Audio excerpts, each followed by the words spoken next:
Welcome to Shams cooking. இன்றைக்கி homemade வீட் noodles எப்படி செய்கிறதுன்னு பார்க்க போகிறோம். நூடுல்ஸ்னாலே ஒரு ஸ்பெஷலான ரெசிபி தான். ஸோ அது வந்து வீட்டிலேயே நம்ம கோதுமை மாவுலேயே ரெடி பண்ணுறது இன்னும் ஸ்பெஷல். எப்படி செய்கிறதுன்னு பார்க்கலாம். அதுக்கு வந்து இன்றைக்கி நான் 1 கப் அளவுக்கு கோதுமை மாவு எடுத்திருக்கேன். இதுக்கு தேவையான அளவு உப்பு போட்டு கலந்து விட்டுருங்க நல்லா. ரொம்ப ஈஸியான நம்ம குயிக்காக செய்யக்கூடியது தான் இந்த நூடுல்ஸ். கண்டிப்பாக ட்ரை பண்ணிவிட்டு எப்படி இருந்துச்சுன்னு கமெண்ட்ஸில் சொல்லுங்கள் உங்களோட ஃபீட்பேக்கை. இதுக்கு நம்ம வீட்டில் இருக்கிற இன்க்ரீடியன்ஸ் தான். இதில் வந்து ஒரு முட்டையை நல்லா பீட் பண்ணி ஆட் பண்ணிக்கலாம். முட்டை வேணான்னு நினைக்கிறவங்க இந்த ஸ்டெப்பு நீங்கள் வந்து ஸ்கிப் பண்ணிடுங்க. முட்டை சேர்க்காமல் செஞ்சாலும் எந்த டிஃப்ரெண்ட்டுமே இருக்காது, உங்களுக்கு நல்லா தான் இருக்கும். முட்டை சேர்த்தா இன்னும் கொஞ்சம் சாஃப்டாக இருக்கும், அவ்வளோதான். ஆனால் முட்டை சேர்க்காமல் செஞ்சால் கூட நல்லா தான் வரும், ஒன்றும் டிஃப்ரெண்ட்லாம் தெரியாது. நீங்கள் நல்லா சேர்த்து மாவோடு சேர்த்து நல்லா பிசைஞ்சிருங்க. இது கூட 2 ஸ்பூன் அளவுக்கு எண்ணெய் ஆட் பண்ணிக்கலாம். நான் வந்து நார்மலான குக்கிங் ஆயில் தான் ஆட் பண்ணுறேன். ஆட் பண்ணிவிட்டு இதையும் நல்லா கலந்து விட்டுருங்க. இப்போ இது கூடவே வெதுவெதுப்பான தண்ணி ஆட் பண்ணி நல்லா மாவை பிசைஞ்சு எடுத்துக்க போகிறோம். சப்பாத்தி மாவு அளவுக்கு பிசைஞ்சால் போதும். சப்பாத்தி மாவு அளவுக்கு நல்லா சாஃப்டாக பிசைஞ்சு வச்சிடலாம். வந்து ரொம்ப கொதிக்க வச்ச தண்ணியும் ஆட் பண்ண வேணாம், அதே போல் பச்சை தண்ணியும் ஆட் பண்ணிங்கன்னா ரொம்ப ஹார்டாயிரும். அதனால் மீடியம் ஹீட்டில் நம்ம கை பொறுக்கிற அளவுக்கு சூடு இருந்துச்சுன்னா அந்த தண்ணி ஊற்றி நல்லா இந்த மாதிரி சாஃப்டாக நீட் பண்ணி வச்சுக்கலாம். இது வந்து ஒரு 20 நிமிஷம் ஊறட்டும் நல்லா மாவு. மாவு வந்து ஊற டைம் தான்.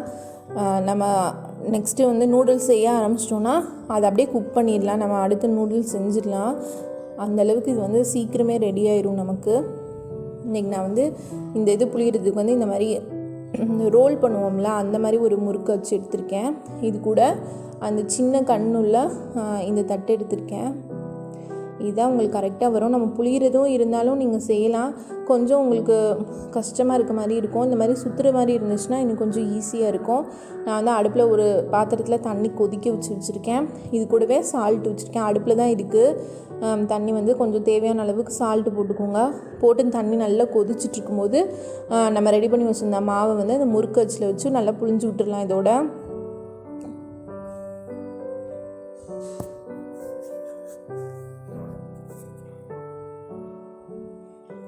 தண்ணியில் பட்டோன்னே நல்லா தனித்தனியாக எல்லாம் போயிட்டு பாருங்கள். ஒரு 3-4 நிமிஷம் நல்லா அந்த கொதிக்கிற தண்ணியில் விட்டுட்டிங்கன்னா அவ்வளோதான், நமக்கு நூடுல்ஸ் ரெடி.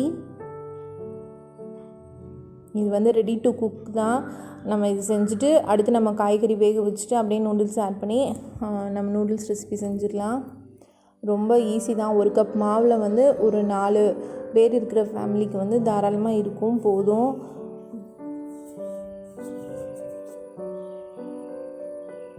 கண்டிப்பாக எப்படி இருக்குன்னு ட்ரை பண்ணிவிட்டு உங்களோட ஃபீட்பேக்கை கமெண்ட்ஸில் சொல்லுங்கள். சேனல் பிடிச்சிருந்தா சப்ஸ்கிரைப் பண்ணுங்கள். கூடவே வர நோட்டிஃபிகேஷன் பெல்லையும் கிளிக் பண்ணிடுங்க. இந்த நூடுல்ஸ் ரெசிபி பிடிச்சிருந்தா உங்கள் ஃப்ரெண்ட்ஸுக்கெலாம் நிறையா ஷேர் பண்ணுங்கள். அவ்வளோதான், பாருங்கள் நல்லா வெந்து ரெடி ஆயிடுச்சு. இப்போ இதை வந்து கொதிக்கிற தண்ணியிலேருந்து எடுத்துகிட்டு நம்ம வந்து பச்சை தண்ணியில் ஆட் பண்ணிக்கலாம்.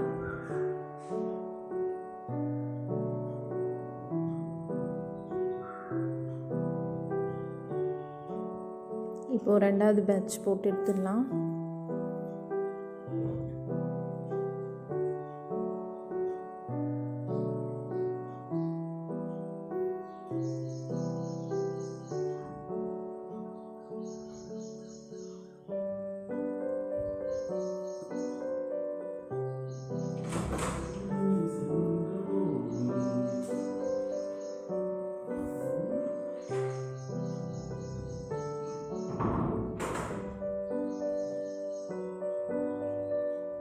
நான் பச்சை தண்ணியில் போட்டு வச்சிருந்த நூடுல்ஸ் வந்து இன்னும் ட்ரைன் பண்ணிவிட்டு இன்னும் நல்ல தண்ணி ஊற்றி ஒரு 2 தடவை வாஷ் பண்ணிக்க போகிறேன்.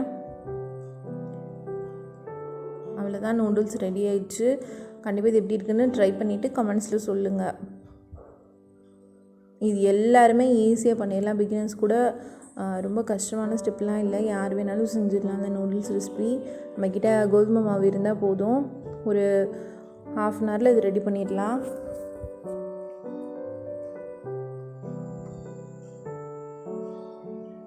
சாஃப்டான சூப்பரான நூடுல்ஸ் ரெடி.